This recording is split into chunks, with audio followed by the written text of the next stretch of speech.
empower a community of lifelong learners who strive for personal excellence through meaningful relationships and real-world authentic learning experiences. And number one, increase student opportunities that integrate real-world focus and application-based learning to ensure all students are college, career, and life ready.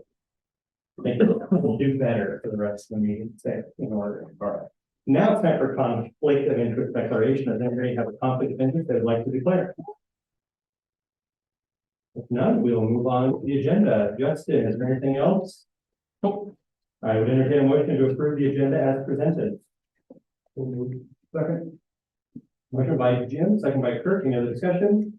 All those in favor say aye. Aye. Opposed, same sign. Motion carries. Up next is greet our visitors and communications from the public. So members of the community are invited to make comments about items of concern or interest. We would like to remind you that this is a board meeting in the public, not a public meeting. By law, members cannot address concerns during this portion of the meeting. And you have signed up. So is it Anson? Yeah, I'm gonna really try to do all of this. I'm juggling here, so we have a little bit of screaming, I'm sorry. So thank you, board members, for doing a job that's hard and oftentimes selfless. So I appreciate that. As a 16-year veteran of the education department, I've worked for 16 years being a teacher and various things in education. So I appreciate what you guys do, as well as all the administration for spending all the time with the kids and everything you do. Now I was with performance profile, looked great this year. You had some good improvements, all these things to work on, but thought that was good as well. I'm here today and I'll make it quick. I live outside of town. I've been a community member for 6 years. We've lived in town here. We're raising our kids. Adler goes to kindergarten this year in Mrs. Seller's class. Loves that class, loves everything about Winterset. One of the problems that we struggle with, as you can see, we're juggling, is the Wednesday late starts. And I had great communication with Mr. Gross and the transportation director. They did a nice job explaining the policy. But I'm here today for you guys to look at that policy. Because as a parent that works in Des Moines, my wife works in Des Moines, on late start Wednesdays, they will only pick up from one location, which would be our house. 4 days a week, it works fine. Wednesdays, I have a full-time teaching job. I can't not go to that. My wife has a full-time job. She can't go to it. They won't pick up from the daycare where we drop off our girls every day. If we could drop off our kid and have a exception on those days, that would be pretty helpful for our family. I know that I'm probably not the only family that struggles with this. Right now, we've figured out how to make it work. But when these two girls come up, we're not going to be able to have someone that's just going to help every single day. And so I just ask that you guys look at that policy, because I know that I can't be the only one that's juggling my kids every Wednesday, trying to figure out what to do with them. And if we could just drop them off at daycare at a place that already gets pickups, that would be something that would be good. I'm not asking for exception every day of the week because I understand the logistics of that, but on those late start days, that makes it very hard for working families. So that's all I have. Thank you guys for all you guys do. Thank you, Mr. Gross, for all the communication and everything. So thank you guys. Thank you, sir. You did good. And now it's dinner time. All right. Thank you, sir. That was the only one we had signed up. So we will move on to informational. And we first start with a board salute. Mr. Gross. Absolutely. So honored to bring the student to the board tonight. We'd like to recognize Winterset High School student Ellie Mullen. Ellie's bravery and quick reaction during a recent traffic accident quite possibly saved a life. I included a post that was put on by the Madison County Sheriff highlighting her quick action for you to read as well. Mrs. Harrison had this to say: the young Madison County resident is Ellie Mullen. She completed the CNA course last year and is one of the students who wants to take the EP course at SWIC next semester. She said the paramedic accident told her that he will hire her ET after she completes the ET course and turn ET to so pressed by her stressful situation. So for her quick action and applying what she learned without education, I was quite possibly save her life. So I'd like to great. I recognize Ellie Mullen and she comes on.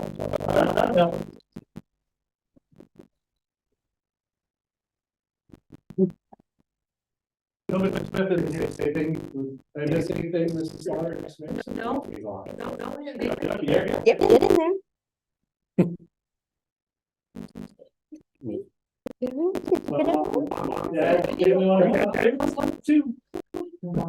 Yeah. That is not coming right.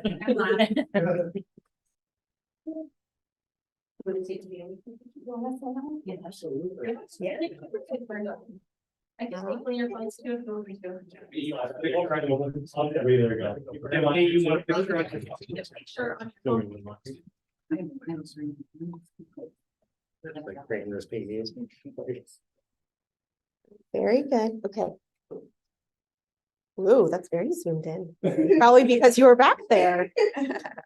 All right, 1, 2, 3. Love it. Oh.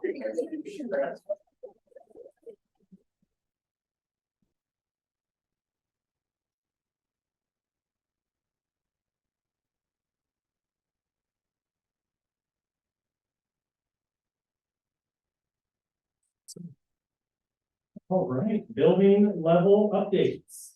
Yes, we'll jump to the principal disability updates. We'll start with Mr. Henry. Perfect. Well, two things for anyone who's gonna come up later, which is some summer stuff we're going to do K-6. But other things, we were just talking about real world connections and in the board, authentic learning. This last week, first grade had, a bunch of engineers come in, a civil engineer, a water engineer, a landscape architecture person, an interior design. Oh my goodness. Not gonna remember. Anyway, they talked to first graders about these careers and what they had to do. They did a great job. One came in and said, okay, here's a piece of paper for you. I want you to design a sports stadium. And that's all he told them. So then everybody started driving one, make a soccer field, one made a baseball field. And then they said, well, now they want 30 trees to be here. What are you gonna do? So kind of talked about that problem solving thing.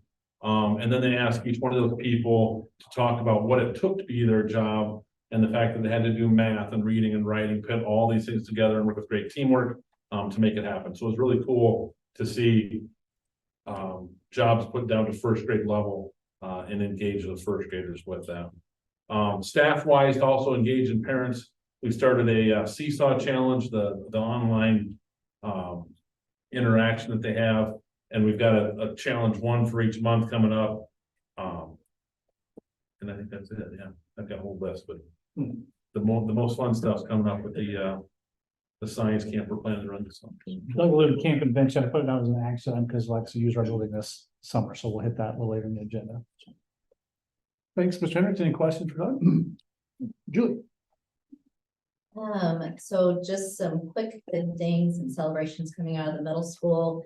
Last week, we took our building to the hockey game and watched the Iowa Wild. We still take the largest group as far as the districts it goes, which is really kind of exciting. They're between 3rd through 6th grade. I think we had 415 kids, so we take up an entire section. But it also means that they reach out to us and want to talk to our teachers. And so if you follow us on social media, they recognize Katie Lindy as hero of the game. And they also did an interview with Jason Darling that will go into next year's promo video. So that's really exciting. So we're grateful to the foundation for letting us go and sponsoring that trip. A few other things. We had our first high school class of science came down and partnered with a 5th grade science group and did an experiment. And it was really awesome to see that our students took the leadership role of instructor. The teachers kind of were just back monitoring and maybe facilitating, but our high school students led the experiment with groups of kids. And then our 5th grade has also kicked off their authentic learning through the use of clubs.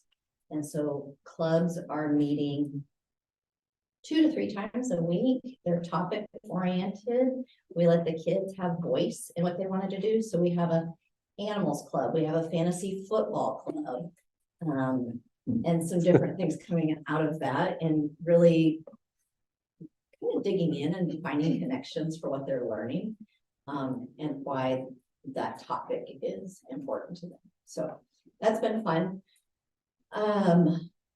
around strategic priority number 1, that authentic learning, it's still super important to us in the building to have that collaboration time. Our teachers are really starting to make those strong connections between content and what we want kids to be able to know and do with the learning that we're doing, so that collaboration time continues to grow. And then strategic priority number 3 is around our CKH. We had the walkthrough with Sean. I talked to you a little bit about that last time, and we've started the process for becoming a national showcase school in that application. So that will be turned in later this year. We will have our surveys coming out in the near future. The other big piece coming out of this priority is our Husky Leadership Program at the middle school. We now have students running our everyday announcements. They meet tomorrow with our food service director to provide their voice in what's happening in the realm of food service, as well as, if you saw our social media, we're doing the canned food drive this week for the Pop Pantry. And this Friday will be the first time that we start to turn over some of our assembly pieces to students, so they'll be reading those pieces. So lots of exciting things. We're very busy. Any questions for Julie? When are the clubs taking place in the So the last 30 to 40 minutes of the day, students are back in homeroom, and we really want to utilize that time. It's also, some grade levels have band during that time, some have choir, and sometimes our tag classes are meeting then. So there is some choices that have to happen, which we've had some tough conversations around, you know, do I want to be in band? Do I want to go to a club? But the clubs rotate. So the topics change, and it's an opportunity for kids to do just a little bit more than a study hall. Any other questions? We're gonna skip over Josh because he has a little longer one tonight on the strategic plan. I did give you Cam's high school update there to look through. Obviously I gave you the update last night, what's going on with Mr. Smith. So he did send this to me today though, so a little overview of what they're doing. Very similar with the authentic learning. He has a piece in there where the high school science and Mrs. Kane's class has gone down and worked with 7th grade, and then Miss Luke went down, like you heard, went to the middle school. So lots of that cross buildings. You did get a chance to go see the drama performance of Adam's Family Missed Out. Kids did a great job. Crowds were a lot of people there every night. They had their self-care day, which I don't know if Mackenzie will talk a little about later or not, but they're playing 2 this year. They had their first one here November 1st. The Friends of Rachel group is meeting, which is a follow-up.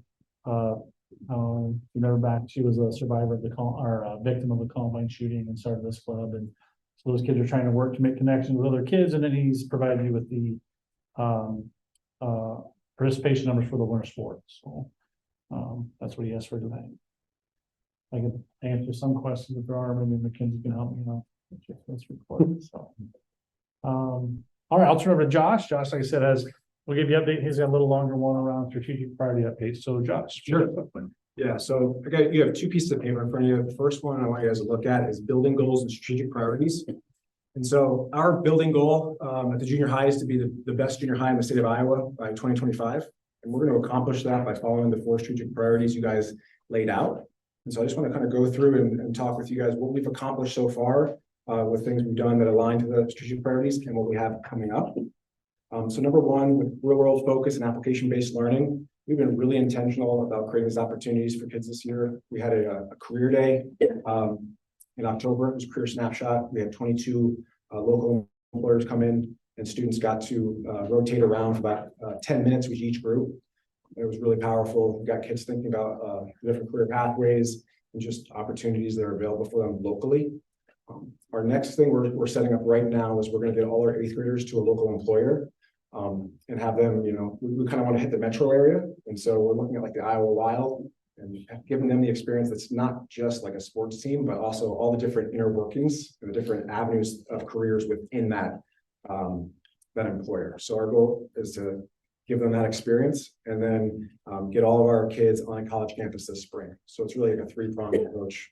You know, career exploration, meeting local employers, visiting an actual employer, and then getting on a college campus and seeing what it would take to then maybe take one of those jobs in the future. So we got really good feedback from the kids, the employers, and the staff. That was really well run. And again, it kind of connects back to those authentic connections with the community and getting them in there and kind of building those ties. So I want to pop down to number 4 on there. It's encourage authentic relationships. This is something we've been really proud of so far this year. I think we've done a nice job. Starting the year off, we had with family engagement night, we had a whole series of activities for families. We really wanted to be a welcoming space where they felt like they belong there. So we had bags games going on, slushies, cotton candy. It was kind of like a circus at the junior high. But it was. But from the feedback I got was that we got a ton of families in there and people felt really welcomed. So that was great. And then for conferences this year, we did a fall festival, which was a similar format, but again, we invited people in to do s'more making, caramel apples. Again, just making people feel comfortable and welcome in the school building, and to give another nuanced approach to how to do conferences, which we believe is getting families in the door, and building those connections and building relationships. So I thought that was positive. And then we've been intentional with student-to-student relationship building. Some survey results from last spring shows that kids need to improve on their emotional safety in the building. So during our homeroom, about once a month, we do an intentional student-to-student relationship building activity, which has been a lot of fun. Writing positive notes and sticking them on juice boxes, making Halloween boo bags for affirmation bags for each other where they write positive notes. Really simple, lightweight activities that I think they're impactful. We're going to pop up to number 3, self-worth and connections. Really, when I came in, I met with student council in the summer, and I communicated to them that we are here to serve you and to make this the best experience for you possible. And so I got a lot of their feedback on what they wanted, and they wanted to be empowered and they wanted the opportunity to make some decisions. So we've partnered with the student council on a couple of things. One was the Veterans Day program that we had the other day. And I think that really helped build self-worth in that we had the band and the choir and the student council all participating. Student council kids were the MCs, they were the ushers, they were gift presenters, band and choir presented. So it was really a student-run event. And I think when you give kids opportunities to perform and be a part of, that helps build their self-worth. So I thought that was pretty successful. And again, it goes back to the authentic relationship piece because we pulled in the community and had them feel a part of and feel welcome. And then this Friday, we are doing a community service project at the Historical Society. And again, I've been talking to kids and staff. I think self-worth is built through acts of service. When you can get outside of yourself and do things for other people, that helps build your self-worth and it helps build your connections. So we're going down to the Historical Society. We're going to rake leaves and bag leaves, and we're going to pick up sticks and just get the area nice and clean for them. It gives the kids an opportunity to be of service and enjoy the time together. So I think we've done that well. And then going up to number 2, integrating 21st century skills. That really, for me, that ties into the authentic learning piece and giving students an opportunity to acquire these skills and practice these skills and develop them through authentic learning experiences. So I'm just going to touch on switching gears with you guys. If you can bring up a 4DX framework piece. This is a framework that I think was introduced last year by the company group. We did some training this summer. And it's all about how to execute the most wildly important goals and have a framework for actually getting that done. As an educator, I know that we call it called rolling, where it just takes a lot of time and gets sidetracked. And you don't always get what you accomplish. So this framework is what we're using to accomplish our wildly important goal. So really quickly, our goal is to have all teachers by the end of this year and these are a lot of learning experiences. And through the implementation of those learning experiences, kids are going to develop those 21st century skills. So we meet in authentic learning collaborative teams once a week. We're engaging in about 11 hours of professional development throughout the school year. We have a compelling scoreboard, so we have all the teachers' names up there. We have all the components of an authentic learning task across the top, and then we check in weekly with a cadence of accountability, and we see, okay, where are you at? How are things going? What supports do you need? What are some impediments you're encountering? And how can I be of support for you to achieve our wildly important goal? So we have all teachers are currently in the process in some fashion of designing and implementing these pieces. Teachers are in different places, as they should be. But we've had a couple of really, I think, good examples of what authentic learning should look like. One of them being Jim Hightoff, our 7th grade social studies teacher. He did the Why Our Town project, which I believe was really a high quality, authentic learning task. He brought in community members. He had kids doing, they were filming the videos, they were editing the videos, they were writing the interview questions. They really took complete ownership of this project. And we got a really nice final product that's meant to benefit the community. So we really have that nice audience piece in there as well. So I'm going to give a plug for tomorrow, 7:30 to 8:15 in the high school auditorium. There's going to be a showing of the best Why Our Town project videos. So if you have an opportunity, it's free admission, but you can bring like a canned good for the pop pantry if you feel inclined. So, I think that project is a prime example of integrating those 21st century skills of innovative thinking, collaboration, communication. All those things are nice. They're spiraled into that project. There's just a lot of evidence of that. So that's what's going on with the junior high. Any questions for me? Even any locations for helping break leaves and bag? So we thought about going out in the community. Then I got a little gun shy, got a little nervous. I wanted a confined area. In case you change your mind. In case you change your mind. I'm not even there. We thought about it, but how do we get buses onto streets, and there might still be Halloween decorations on yards, and that could be an issue. Well, I got sleeves. Oh, I got you. I got lots of them. I will say the why Winterset thing is phenomenal. I think tomorrow night he's showing the top 15. Correct. Is what is being shown, but every class had 5 or 6 groups in a class. Yeah.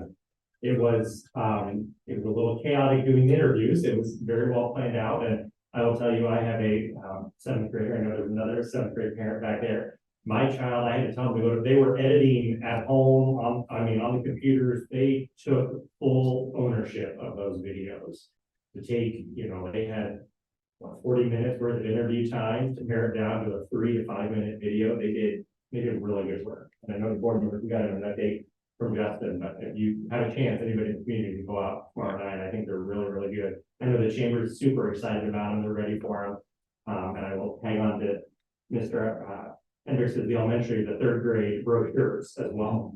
Went to the chamber. They made why you should visit Madison County, and those were really well. And I heard a lot of the visitors had grabbed like one of each at the chamber that had to start telling the visitors only take one, because their people are like collecting all of them because they said they're student driven and they're taking them back to their communities and their schools. So kudos, guys. Any other questions for Mr. Sussman? So we alluded to the 40X. That was a book that we read as an admin team last year. Went to training this summer. We're all scheduled to go back in December. That's how we're trying to make sure we're implementing this and keeping ourselves accountable. You get into the other small conference room on the whiteboard there. We check when we meet weekly as an admin team. We've got our own board on tasks we need to get done to keep us moving, and we update it weekly. So I'm really impressed with the team and embracing it, and their teachers. And actually, we're working through with our instructional lead team, which will meet on Wednesday, and they're reading the book as well to kind of give them a framework to make sure we implement things with fidelity. So thanks, Mr. Sussman. Anything else? All right. Dr. St. John, I believe you are up for our Iowa School Performance Profile. That's fancy. It's me again. Some of my tasks here. Yeah. So our state pushed these out a couple of weeks ago, and so I just want to make sure, like when it goes, it's a public website and all. I just want to make sure it's clear, like what it's measuring and all of that. And we'll kind of go through some things. Can I play with it for a minute? Yeah, Thanks. You do you. So when it comes to the performance profile, just a brief history thing. So Years ago, Iowa came out with an Iowa report card, a school report card. And then when Every Student Succeeds Act came into play, there was another like designation thing. And so our state combined the two to create another acronym, the ISPP. And so what it became is the Iowa Schools Performance Profile, another acronym for the dictionary. But what this is to serve as is a source of data for school districts across the entire state. And it measures several different components. And really at the end of the day, what it does is it provides us with a score. And then that score goes through a statistic analysis depending on how much it's worth. And I'll get into that in a second. But really then we get what's called a designation or a profile score, a total score. And so it measures participation for our state assessment. It looks at how we do district-wide, building-wide on math and English language arts, state assessment. It looks at our conditions for learning. It also looks at how kids and what rate kids are growing on our state assessment. And then also the percent proficiency for math and ELA for our state assessment. And then also for the secondary, the high school performance profile looks at the graduation rate and then a new category called post-secondary readiness. And we'll get into that in a second. And so depending on where schools fall out on, there are 6 ratings that a school can be deemed. And it starts with exceptional and it goes all the way to priority and comprehensive. And priority and comprehensive means people from the state come in and work with your district. And so it's that level of like support and intention from them. And then what I did here to make this simple, I put our total scores in for each of the buildings. And then I put the state average in as well. And so what I thought I would do, instead of just going through this, I'll walk through a couple of them just to show you kind of what this looks like. And then what I also did was I went performance history for the last few years this has been in place. And obviously they didn't get a designation in 2020 with the pandemic. And so that's why I had your assistance. What I'll do is where this is a public website. So this is a unique password. Every school district in the state, every building is allowable to be viewed.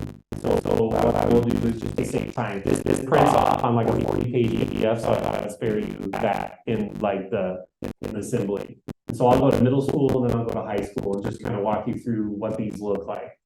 And so on all of these school performance profiles, they're all organized very similarly. Like I said earlier, elementary has a couple of different measurements than high school. But really, at the end of the day, what this looks like is it's a website built to show where all the data falls out and then what the total is. So it starts at the top with the data, and then it starts with where the Every Student Succeeds Act information. So a point of pride here for middle school. Remember, a year ago, middle school was targeted for the ESSA support. They met that requirement this year. However, it's a 3-year designation regardless of what you score the previous year. So they scored high enough to get away from that status, but we're still in that track because it's a 3-year designation. So they improved their score enough to not be targeted for that a year, which is really exciting to see.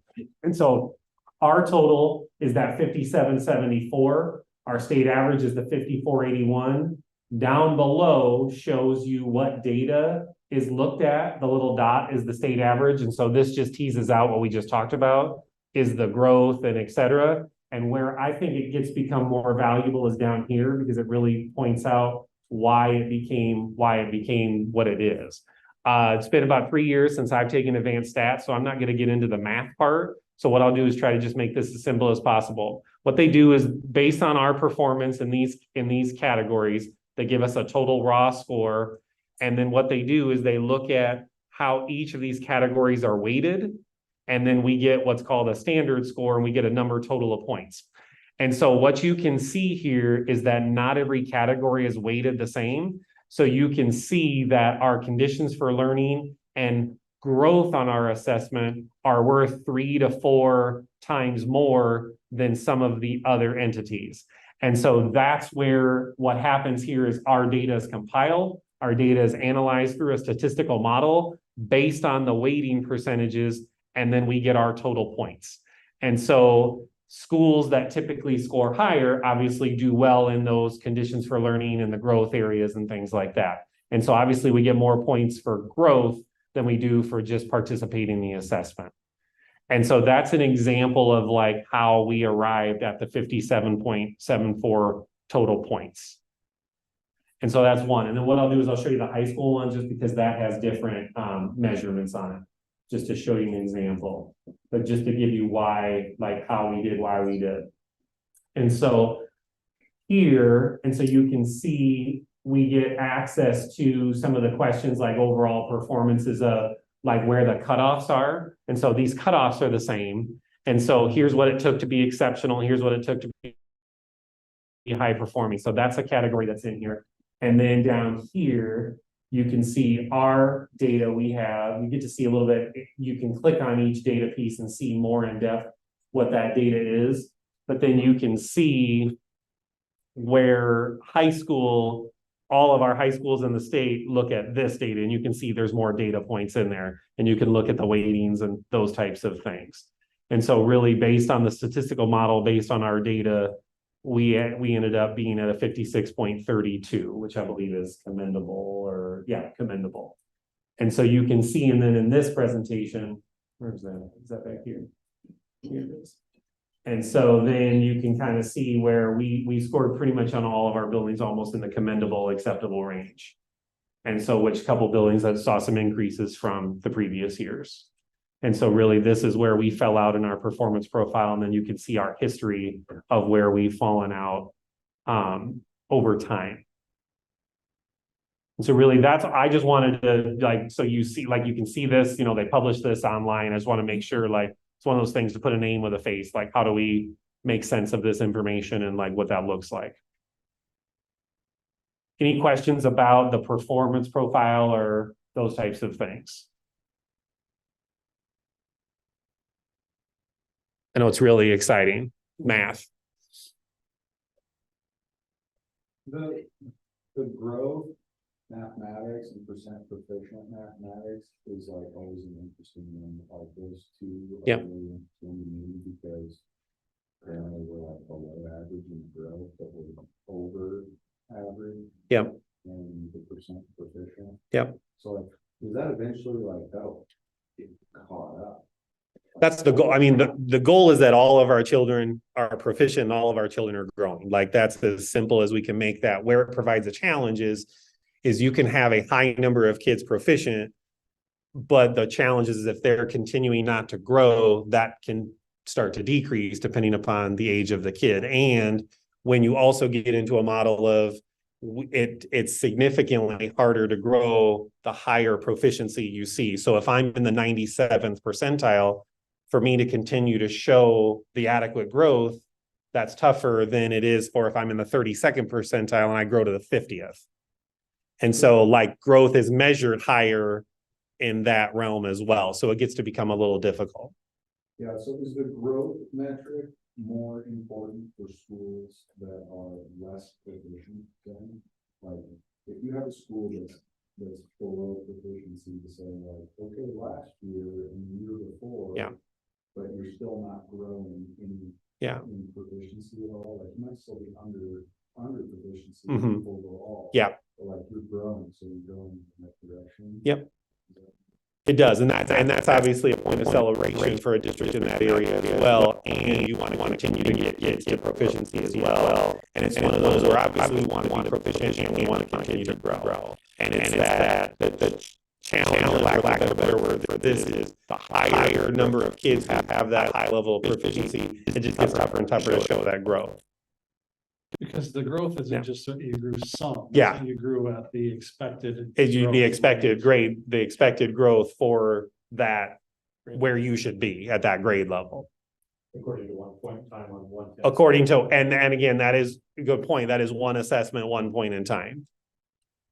You'll see, and this is anecdotal, but Doug showed fast data, like last year at the end of the year, we were at 80% proficient, which was the highest that building has been. Well, that's given 3 times a year, tracks growth.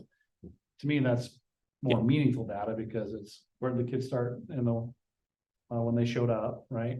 Where do we get them at the end of the year and a year with the growth? Yeah. So this is a test you take it once and we're just getting the data back For the kids that are already. Yep. that have already moved up Yep. in September is when it was. Yep. I think your final results are, so. Yeah. It's tough to make a lot of instructional decisions off of this test versus the FAST. You Yeah. can make some informed decisions on what we need to do to help those kids improve, so.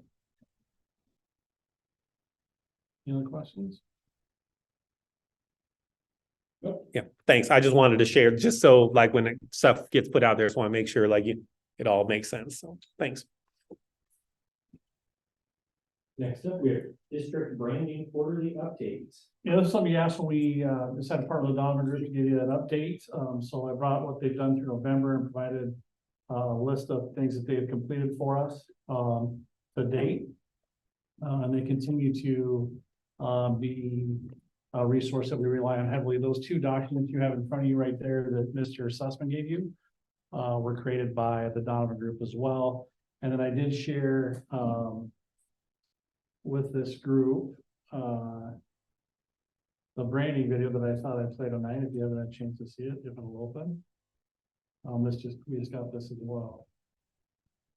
Winterset is a beautiful community. The parents, staff, school, teachers, kids all support one another, and that's why I love being here. I enjoy working at Winterset because of the strong sense of community and the meaningful relationships that I get to build with those students and staff. My favorite part about Winterset are the relationships we build with like coworkers and kids especially, and all the fun little moments we make. It has just such a good family feeling here in Winterset. Our kids are awesome. Our kids are really receptive to building that staff to student relationship, and they're the best part about my day. And I love my kids here. Getting to connect with the kids, the teachers, the parents, all the support staff here. It's been a great experience. We've seen the commitment of people. It's been really heartwarming, and we're happy to be here. Winterset's so great. All the collaboration and support we get from one another. We do genuinely want to get to know everyone in this community. I have met some of my favorite people at Winterset. I have great coworkers that I enjoy being with. Families that I've met have been so awesome, so supportive. And it's just a great place to be. I love working with the families, with the students, and the appreciation for the finance and band community. I would say there's a strong sense of community at Winterset, and there's lots of ways to get involved in the community, whether it's with the school district or The relationships I have with staff and students is just special to me. It's a great town, a lot of great people, and that's why I ended up coming back here to work and teach and coach. And it's the kids here, enjoying the kids, and all the supports we get in Winterset from all the businesses and people, and it's great people everywhere. So, big reason why we came back and stayed, great place, great family, so wouldn't want to be any other place.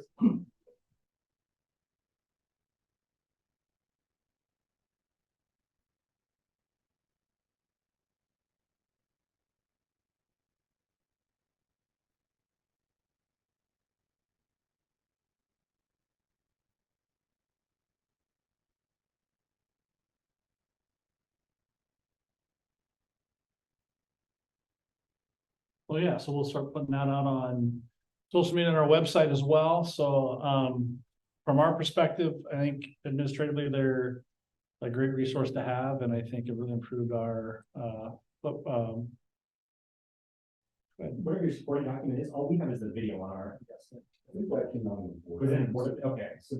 this one right here, you can open it. It's not even there. I know, I saw it. I think we did an update once before, but it's I don't know why that is. simply, sorry. It sure seems like we're getting over money. Absolutely. Yeah. Based on that list that you and I have. I Well, don't think they're saving.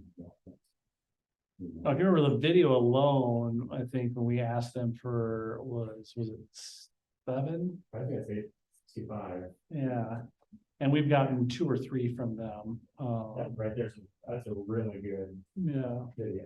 And then if you notice on the website too, we made some changes to where the videos are front facing on our video. This will be one that'll stay up there in the rotation. You go to the website, we've adjusted that, so they're starting to see that. Happy with what they do. They've been easy to work with, pretty responsive. But again, guess for quarterly reports, so there you go. Thanks, sir. All right, consent agenda. We'll start off with the minutes. Anybody have any changes or updates to the minutes? No? All right, Cammy, paid bills and invoices. There were a lot of vendors here that you probably didn't recognize. I had to look up quite a few. I have a lot of them down. Are there any that stood out for you? She answered all of my questions.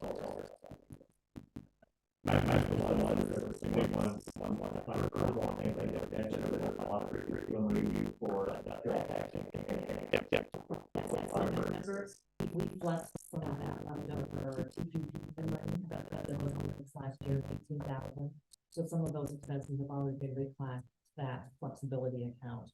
I do want to draw your attention to Fund 91, excuse me, agency. Typically, those are just PTO funds. That's about all that flows through those agency funds. And then we also do payroll for Chris. But in this case, we're part of that teacher para registered apprenticeship program. And we are fiscal agents for that. So we take care of the money for the consortium. So for the Winterset apprentices, that sits in general fund. But when the funds come in for the other districts, it sits in agency and we just pass that through. So that's why you see payments to Creston, I-35 and Van Beaver. I'm in that consortium. Oh. That's it. So just us. Yep. Okay.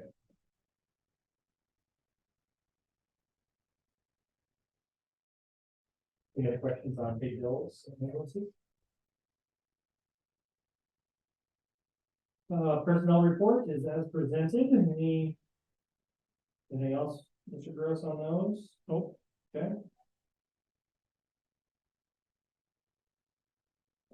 Open enrollments. We had quite a few coming in. If you look at the detailed report, but we don't have, excuse me. When we go through certified enrollment, oftentimes there's kiddos that are being counted and it's like, whoa, I don't have the paperwork on that. So we exchange paperwork throughout. These are outs. We don't have any ins for you guys to take action on this evening. Okay.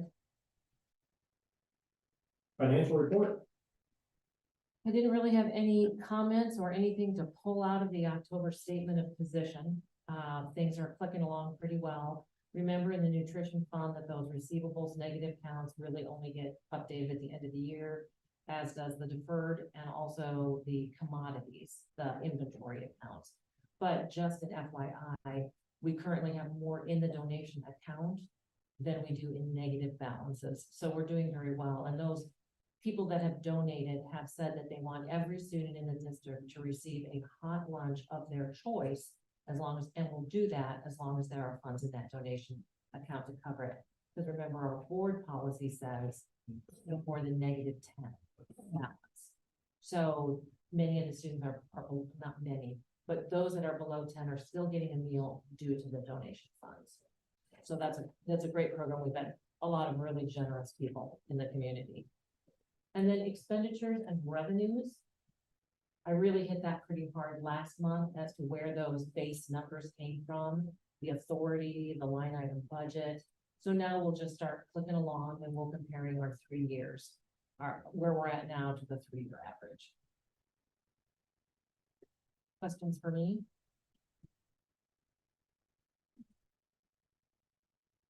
Contracts and agreements. Those are only the new schools participating in the CART program, therapeutic classroom program. And again, we're the fiscal agents for that. So it flows through us. Same contract, just change the name. Exactly. Okay. Any other comments or questions before we approve the consent agenda? If not, I entertain a motion to approve the consent agenda as presented. Second.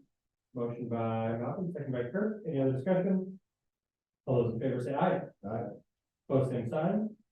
Motion carries. All right, moving on, no old business. We're moving on to new business. Fiscal year 25 early retirement incentive for confidential staff.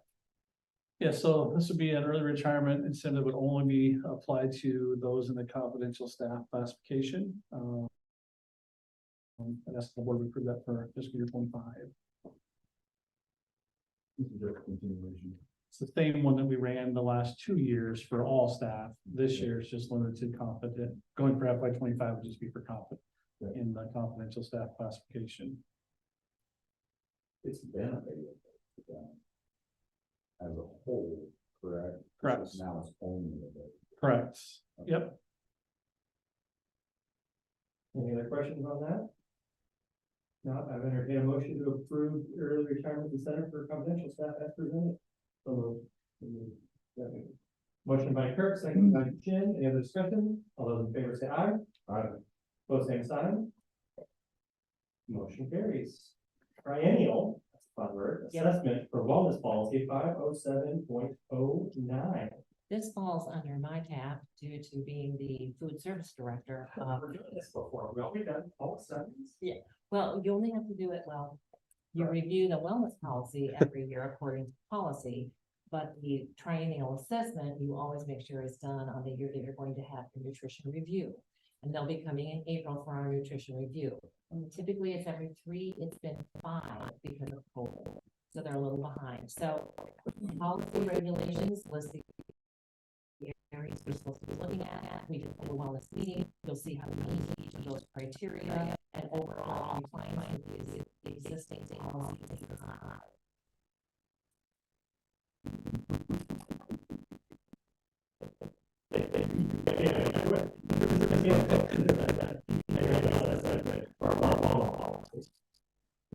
Very high.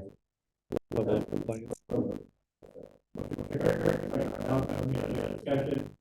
All those in favor say aye. Aye. Opposed, same sign. Motion passes. Junior high additional fundraiser approval. There are 2 there.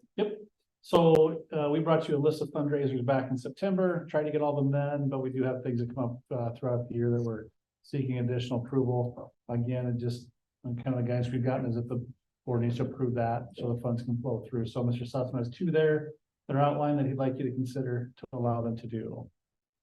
Any questions for Mr. Sussman while he's here on those?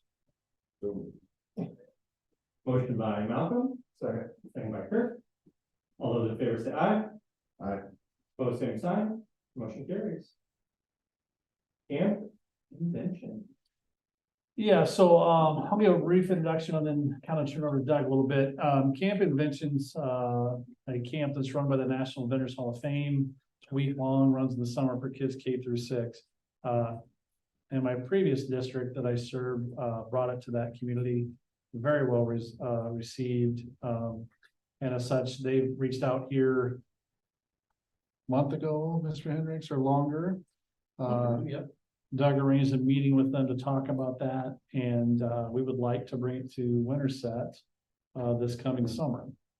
So there's some program catalog laid out, and then there also is a short video. Where would you like me to go, Mr. Hendricks? I can tell you what, I'm gonna start with the video down there. That covers most of it. We'll see what we have. Ever wondered what camp convention would look like in your school? Come on, I'll show you. Camp convention gives kids the opportunity to bring their big ideas to life. They learn about collaboration, creation, failure, and perseverance. Plans are made through working and playing together, and best of all, they learn while having fun. At camp convention, kids learn they don't need fancy 3D printers and laser graders to build a prototype. Some of the greatest inventors have used upcycled materials like these to create world-changing inventors. Campers are divided into groups by age or grade, and our curriculum helps your teachers adapt the program to their learning level. So here we have a camper. What grade are you in? Second, And then what are you working on here? like a marble racetrack. And what were you trying to just fix here a second ago? I'm trying to make words having more than I guess. And then who's one of your favorite inductees that you learned about this week at camp? Okay. Why do you like Ralph Fair? What did he invent? Each camper gets out of their own invention line to get to further their ideas. It's a great resource for them to continue their learning at home. Tell me some of your favorite parts about your invention. I get to use something I made at camp convention at home, like the art box. I can make art like this. You gonna show your art about your events tonight? Yeah. Camp Events' curriculum comes to life by providing everything your educators need to provide a hands-on immersive experience.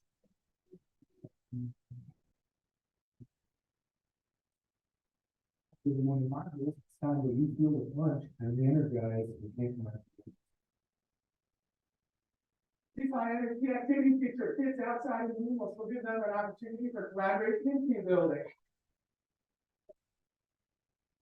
One of the best parts about visiting camp is the opportunity to see kids' imagination and creativity in action. Let's go take a peek.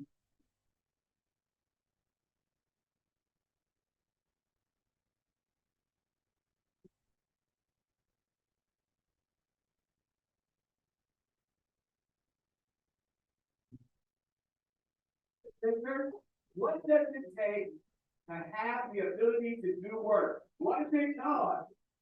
Energy. When energy transfers from one thing to the other, what is it called? Tell me about what it's like to do team building activities. You get to work with other people, share other ideas, and you work outside the box. How is camp eventually different than what you do at school? Usually at school, we don't do that. We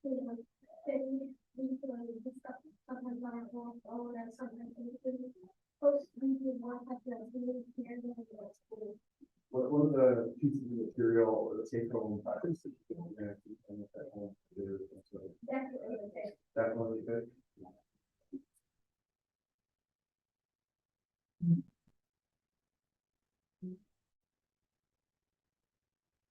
After watching this week at camp, I assume that you're a STEM teacher. Actually, I usually the language arts, but camp convention makes everything so easy that I know you do it. Tell me about how we do this with the live teachers. Do you feel like that's the business for the teachers? Here. Everything that I say, and you know, I might get remember that in my direction. So, the video there very helpful. I don't know, this is like what the camp event. It shows you how our programs provide engaging STEM programming to the students to help them with their confidence, their creativity, and their life skills. Thanks to dedicated educators like you, along with our gracious donors and sponsors, this transformative experience will continue to shape tomorrow's future adventures and innovators. Looking forward to seeing you at camp event. So that's a little bit of an overview of it. So is there a tuition for those kids, or is it, Paid. sponsors and? It's just like any other summer camp. There's a fee to attend for a week. For what it is. $270. What if you get more than you can handle, is it first come, first served? What did they say they wanted the cap at? Well, they didn't, their philosophy is the more the merrier. As we bring in more kids, we would just add another teacher. We have a lot of teachers that would be interested in doing this. You know, one of the perks is if you're a teacher and you've got kids, your kids can come for free. So I know I've got a few teachers that are interested in that as well. If you want to click on the camp program one, Mr. Gross, top left there. It's pretty detailed as far as. Yeah. And it's about page 4. Yeah, it's pretty incredible. And everything comes in a box. I mean, they said from every last staple you need to tape to glue, whatever it is, it comes ready to go. So it's pretty easy for the teacher. So we're not doing a whole lot of planning. Got to pick it up, look at it a little bit, and go to town. These will be the 4 modules they will do this summer. You kind of cruise through there. In the game, they'll create a ball. In the glow, it's about working light and biophysics. Hydro drop, I think, is about the water in the world.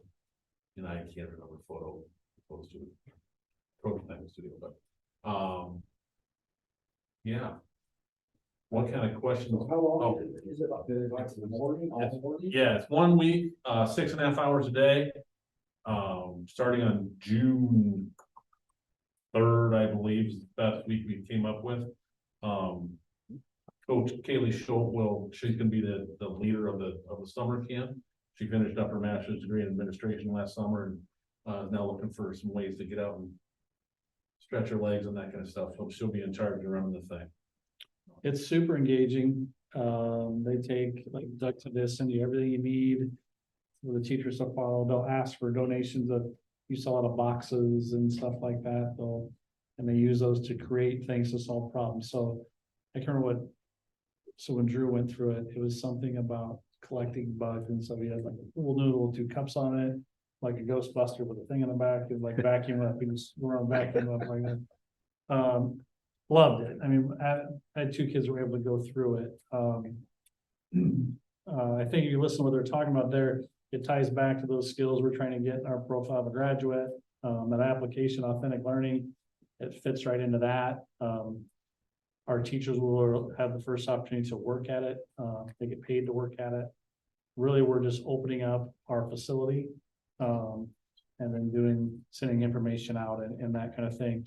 The money goes to them, it doesn't come through our district, so that's kind of what it would entail. They work with Charles for lunch or what's, that was my thing with, it says lunch in there, so how was that? Yeah, so I told Doug, the year that I ran it at Nevada, we were a free meal site because of the percentage of. Yeah. So that's how we were able to operate at that. Otherwise, I think they bring their lunch, if I remember correctly. I think that's what it is. Yeah. Yeah, so the questions I have are, it sounds like we have enough teachers interested to operate it.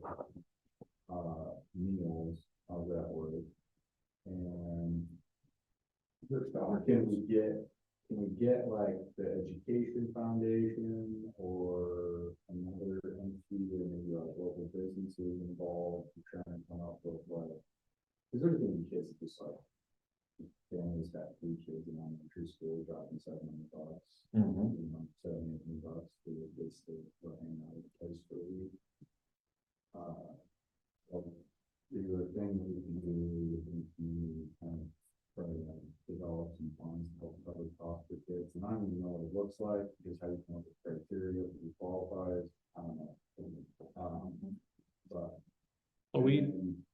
have we done anything like this before, where we open a district building up to a private entity, and are we setting any kind of precedent for the next person or the next organization that's gonna want to come in here and say like, hey, well, we had a thing that we want to do, and why can't we do it if we let these guys do it? And how does that work from like a liability insurance standpoint and that kind of stuff? Yeah, so we have facility usage agreement, right, which we could invoke here with them. I don't know if we've reached that. To your question about scholarships, it can be done, it's cumbersome. Yeah. The district is up before the first year to get people to do and experience it, we went out to local businesses and asked for donations. We had a target of, I can't remember how many kids, and our goal was to drop that down from, I think at that time it was 260, cut it down to like 150. So we knew how much money we had to raise to try and do that. They'll work on it, but it becomes a headache. Because registration goes to them, so we're collecting money, they're paying to reduce the cost, so we were, it was, we got it done. But it wasn't easy, if that makes sense, and then, you're going out and asking businesses to contribute, towards that, which, yeah. It would be tough from the school district side to go out and get monies and then use it to benefit a single child, to pay this child's tuition, so. So It cut it down for everybody.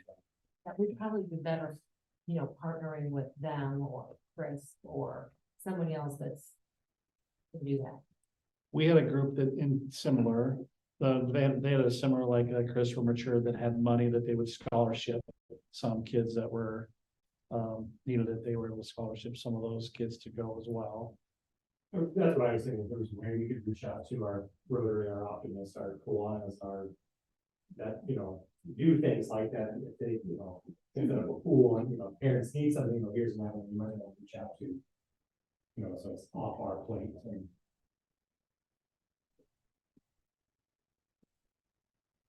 foundation, right? And foundation, right? Women's Giving Circle. But they have to facilitate. What's that? Like they would have to be able to write the check to the parent and not through the school. Oh. Or the camp invention. Yeah, the camp invention. Yeah, they were right. It was just send emails to like Optimus and Rotary and Or you can come and still talk about it. Or we can talk about it. I'm a Rotarian, I'm not this member, so. We're gonna try and do something for the school this summer, and we'd like it to be a thing that everybody can do.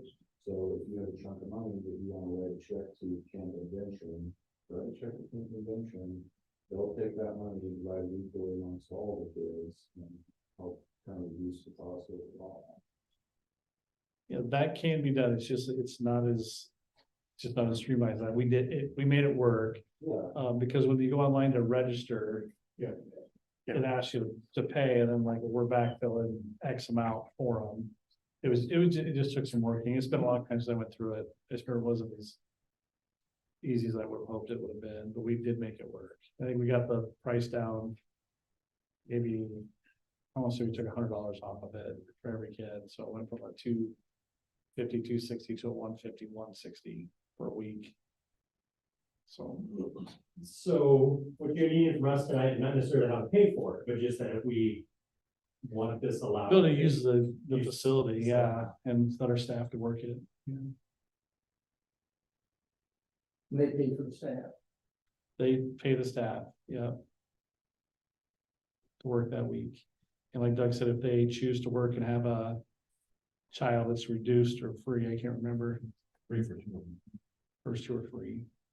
So, Random thought, but say a teacher gets hurt while they're at camping, so they take a catapult cotton ball to the who is that? Is that covered under the work comp through the district, or is that under? they're not on contract with us. through camping? Yeah, they're not on contract with us at that The time. only way we would be liable is if they fell in a gaping hole, like in. Yeah, just like negligence. We were. Well, Depending upon, yeah, if it's in June. But no, they, it would be there, and as facility usage, they have to show proof.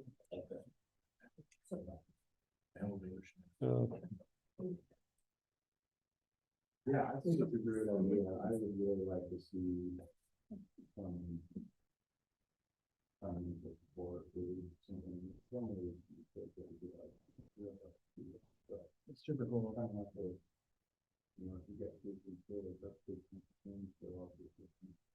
One thing they talked about, I'm sure they talked to Doug, is if you can let people know ahead of Christmas. Grandparents as a gift. Yeah.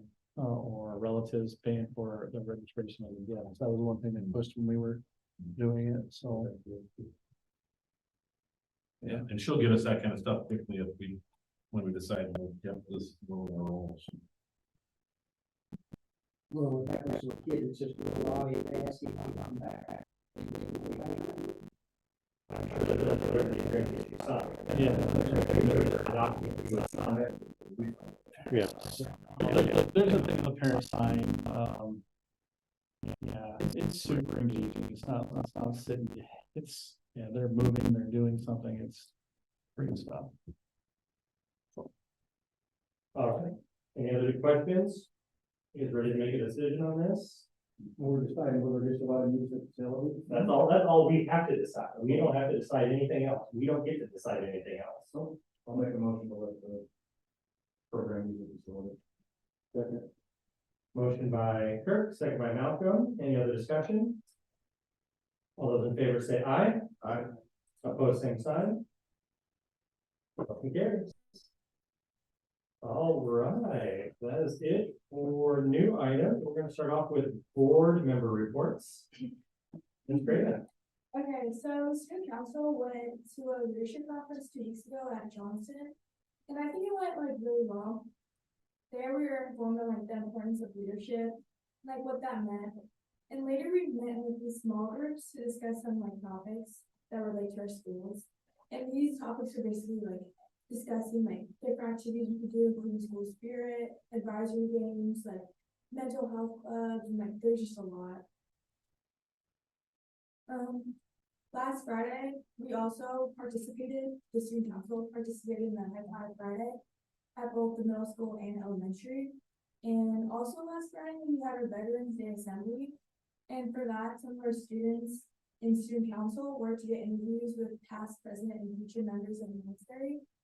And these people in the military basically ask about what they enjoy and like other useful tips in deciding whether or not to enlist. And these videos would play during the assembly. And a lot of people actually like those and like actually pay attention. So that was very nice. Last Tuesday, we also put on a voter registration drive. This was available to any student 17.5 years old. There was a good amount of people who attended and registered, which is always nice. Adopt a Kid is still going on now to December 1st, and so far we've been able to adopt like 6 kids with concessions and money. The warm clothes drive is also taking place, and you can drop off any unwanted or unused winter clothes at any WCSD building. And some high-need items are gloves, snow pants, boots, or coats. We're also currently trying to get these donation boxes in some of the local businesses. So that would be good. And then this whole event would happen now, Thanksgiving. So just try to find time if you can to drop off the items. Thank you. Nope, anything? I always feel all of Justin's thunder, but walked through the district with Senator Sinclair and Representative Sorensen last week. Saw lots of good things, lots of everyday things. There was nothing that was put on just for them to come. It was everyday Winterset Community School District, which was great. They had lots of good questions, and I think they were discussing our junior high math curriculum or the program. They were really, really interested in that. Get more math. Get more math. They were really impressed with that program. And the Justin has gone there, and then convention is Wednesday, starting Wednesday, IASB convention. So lots of information to come, and had an election. Congratulations to two sitting in the back, and one that I believe is with us digitally tonight. So thank you for running. You guys all get on the flyer that I passed out?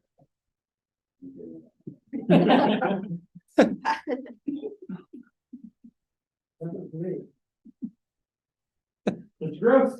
Yeah, I gave you my update a little bit. December meeting overview, just a reminder that we do have our annual meeting will kick off and then before the new board is seated. So just keep that on your radar. I'll start sharing my weekly board updates with the newly elected board members moving forward, getting ready because they'll be the ones taking action come that meeting. So that's kind of just a reminder about that meeting. AED machines, I'd sent a board update out. The Lion wanted to donate those. I met with Ben this morning with Ray and Randy. It's a little different than what I originally thought. It was just a cabinet for it. It's actually a little nicer than that. So I'll pass this around for you to take a look at.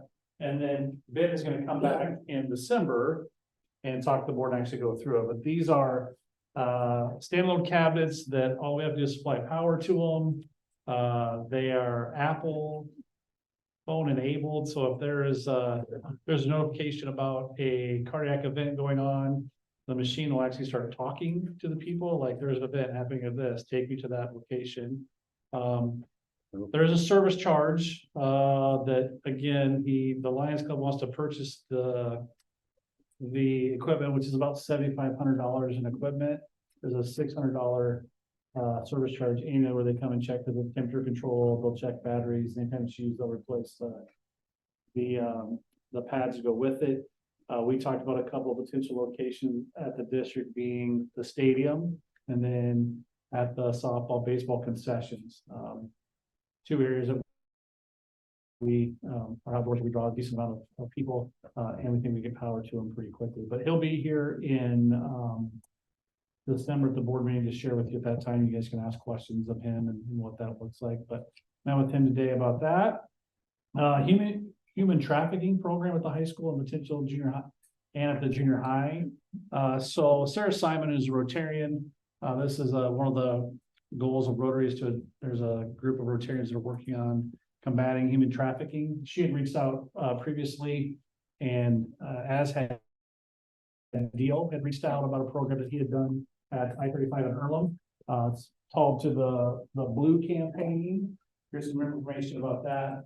We met with them last week. So Sydney, Catherine, Cam, and myself and talked through that program. Would like to do a program here with our high school students and parents, and then also He's a junior high, a little program for junior high.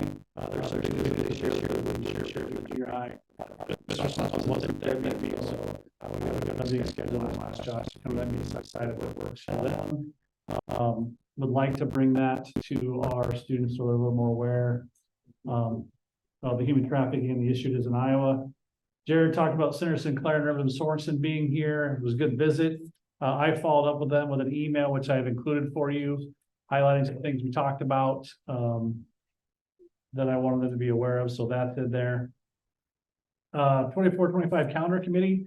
We've met twice, kind of settled on 2 calendars. As you know, we can't start till August 23rd unless the legislators make a change. It's come up in every meeting that I've been at with them. I think it may get brought up. I'm not horribly optimistic that we'll get a change. One scenario that we've heard of, that we've suggested as superintendents and they've reciprocated would be a compromise, which would be the Wednesday after the state fair. So just picking that, instead of it being the 23rd, just the Wednesday that follows the state fair. We'll see. Our goal is to get 2 calendars to near final with that committee and then sit on them until maybe January and see if they make any changes. That is later than we typically address that. Usually in December, we have a calendar that you guys get, board gets to approve. If the legislators would change that to the 21st, it makes sense for us to start on a Wednesday instead of a Friday. It helps the way the year flows as well. What's the argument for waiting until we get to the state fair? They just picked an arbitrary date, the 23rd, when they made this law change 7 years ago. Looked at the calendar, and the 23rd was the Wednesday after this last Sunday of the state fair, last week of the state fair. So they just said the 23rd was the Wednesday. Well, the 23rd floats. Yeah. Yes, with. Right, but they didn't take that into consideration when they picked that date that year. They didn't. On the calendar. Very short sighted. And the way the calendar falls out and the committee looked at it, is it, Christmas is on a Wednesday, which means it falls really good for 2 weeks for, winter break. If you're not gonna come back on the 2nd or the 3rd, you're not gonna come to school on the 23rd. I mean, before Christmas usually. So with a 2 week there, keeping a week-long spring break, if you keep Thanksgiving the way it is, if we don't start the 23rd, we pulled days out, so we would be done June 30th. Yep. The Friday, June 30th. May 30th, that Friday, June 30th. If we get the 2 days, May. if we get the 2-day latitude, they added a day or 2 back in the calendar and they want to get done on the Thursday, the 29th, instead of anything on a Wednesday. And I see the rationale for that. We're working through some changes they gave us. They're going to take it to their staff on Monday and Tuesday, get feedback. And then we'll get it, like I said, to a near final version, then we'll sit. We'll sit and wait and see if they make a change, the legislators do. Hopefully they can get it to the board in January for approval. I don't know, that'd be pretty tight. It may be February or not. And we can decide if we need to approve one at that time or not, I don't know. With new board member and a couple of you here, I think with 3 new board members, a board work session would be good for us, maybe January or February. I'd be interested in knowing your 2 opinion on that. You know, we get the new board in December. If we could have a conversation then about a date or a time, if it's around January, February, I'll work on getting that scheduled. I don't think we'll be the only district requesting that support from ISB, so we may have to look at a couple of dates to have that work session. So I think that'll be good. We got a notified, and Corey found out a day early. There's a new letter training. The DE's invested a ton of their money in a new training called Letters Around Lexia. There's a meeting that Corey and I are going to sit through here in a couple of weeks. When Senator Sinclair and Representative Sorensen were here, we kind of told them, like, we've invested a lot of money in our staff, training our staff. They put a lot of effort in at OG, and we're seeing benefits of that. Don't come mandate something on us that, you know, but the state's throwing a lot of money at this program, so we'll see what happens. And we think that OG's meeting our need and it's been a good thing. And it's comparable to this training as well. So Yeah. it would be very similar to what we've been through with many staff. I give you in the board update that the American Red Cross was still a usage agreement. The last time they reached out was when Mr. Jeffs was here. So they're wanting to update the agreement. I need to update it. Is there any reservations of the board any wanting to limit, the use of facilities. My initial thought is that we would, keep it to the common areas if we could, and keep them out of classrooms, but gyms, cafeterias, those kind of spaces, we'd make it available in an emergency. And I'll kind of I'll update it as such. We've got to kind of provide an overview of what we would approve, and then the board have to approve it, and Jared actually, or board president, would need to initial it. I'll bring that back in December. Is there any I don't think there's any reservations. No, I think the big common areas, yeah. Yeah, that was my thought too. There's spaces that are not gonna be handled. No, I didn't think so either. So we'll write it as such that these places are available in each building. And then Jared will have to initial it, and we'll sign it off and send it to him. So I'll bring it back in December. Flooring update. We are scheduled to get the remainder of the flooring done at the elementary starting Friday. Talk to Ray. Doug has made it, the cafeteria available then to start tearing it up. So I think we're eating in classrooms on Friday. Is that right? Yes, To give them a day to get tore up. Their plan is to have that done. By the time kids come back, the landing areas in the stairwell. There's an area in front of the office that they did install according to this code. They're gonna pull up and look at it. If they don't replace it, it'll be in writing that they're gonna warranty it, and we've already talked to our attorney about what that needs to look like.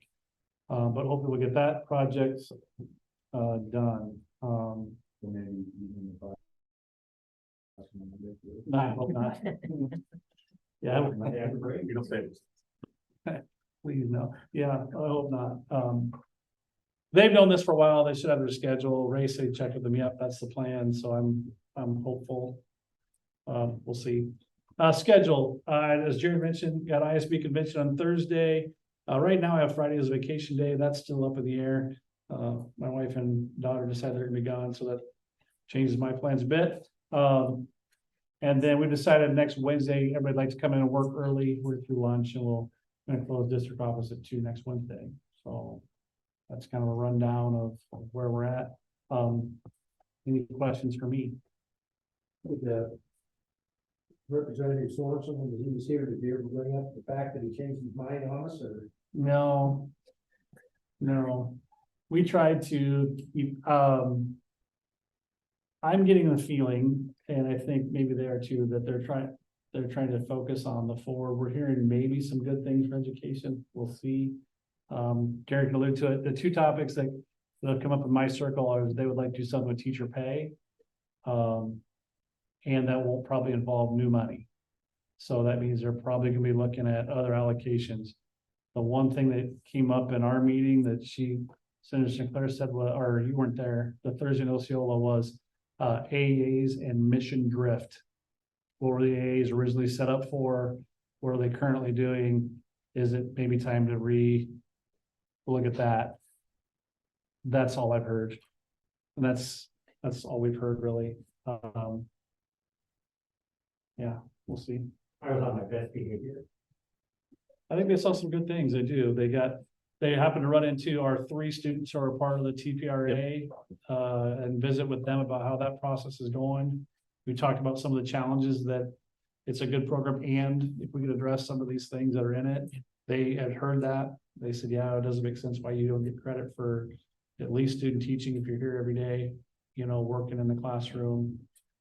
I pushed a little further and like, what can we do that they could count towards other course credit? Like if they attend all of our PD throughout the year and it's around reading at the elementary, can we count some of that and it's from their planning or whatever? They're working all day and going to class at night for this and take as many credits as if they hadn't been working in the school. So I think they're hearing that multiple times, but they got to talk to Callie, they got to talk to Olivia, and they got to talk to JC Hatton. They got to see all 3 of them and have a conversation. With art last year at the middle school. They did. It's engage and like every class. Every classroom. The capturing kids' hearts and see what that really means. Which Senator Sinclair is actually trained in, so she knew what we were trying to do, so. Her own district, they trained her in it, so. Yeah. That was all I thought we showed some good things that we're doing. They actually stayed, 30 minutes longer than usually. They miss out the last stop normally. They cut out early, they stayed long. I thought they would come. I was like, wow. All right, anything else before we move? Next meeting is December 11th, as Justin stated, regular meeting, you guys all have to come, we start, we approve, we shut down, thank you. So We lose our pay, we don't come. you have to be here to approve the minutes and the finance. Yeah, you gotta be here, give us 5 minutes. Matt mentioned, iPads, if you're bringing.